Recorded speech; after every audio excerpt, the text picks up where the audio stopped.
Hello class, today we're going to be talking about traveling via roadway, via airway, and if the pilots are put in a position where flying the corporate aircraft wasn't the most ideal situation.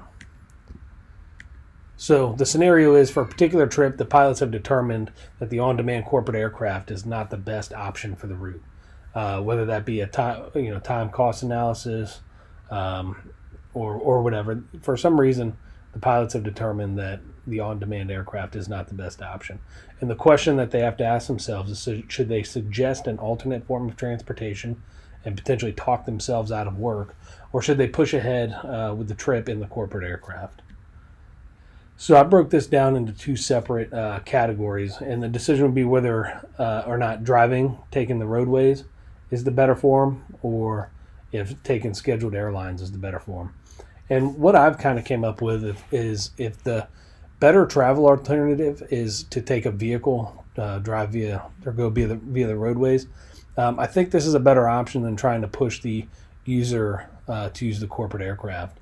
And the reason I determined, for some reason, the pilots have determined that traveling via roadway is a better form of transportation, whether it's a cost benefit thing or something else. If it's an hour-long trip via car, you're probably not going to fire up the G550 to make it a 30-minute trip.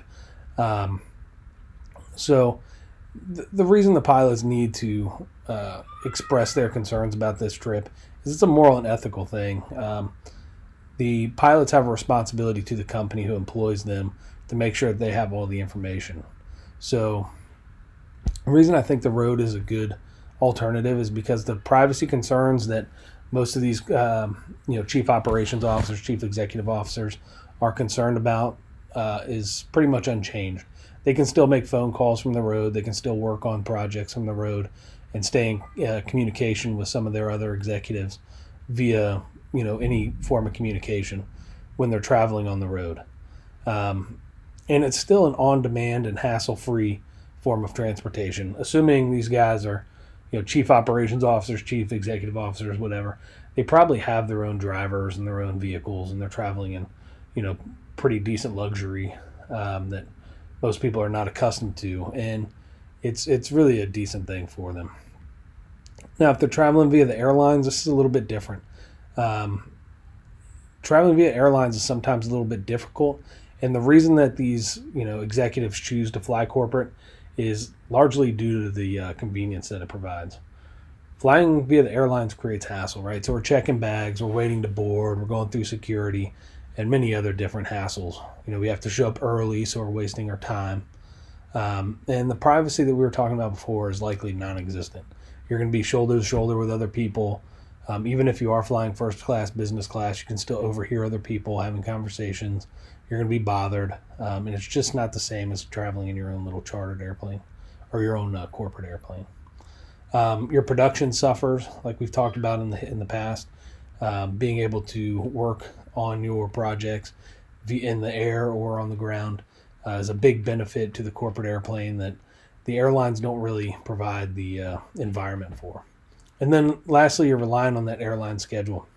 If you have an emergency return to the office, some kind of unscheduled and important meeting, you're not going to just be able to up and go. You're going to have to get on an aircraft and find out where the schedule is, or have that corporate airplane now fly out and pick you up empty before it becomes one of its revenue flights where they're taking a passenger. So that becomes a little bit more of a hassle. The bottom line is, it should be with any trip, the principal user should have all the information readily available to make a decision on their own.